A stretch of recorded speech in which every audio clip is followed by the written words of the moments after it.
Bodi ya Uainishaji wa filamu nchini Kenya imewaonya Wakenya dhidi ya kuenea kwa nyenzo za siri kwenye mitandao ya kijamii.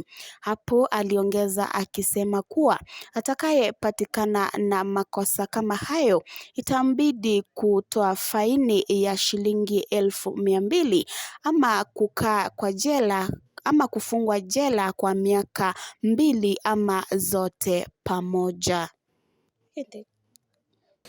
It is illegal to share intimate images or videos of third parties without their consent.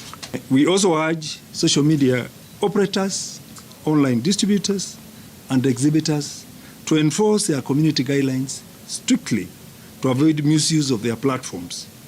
Moderation of content in their respective platforms must be in alignment with our laws and cultural values.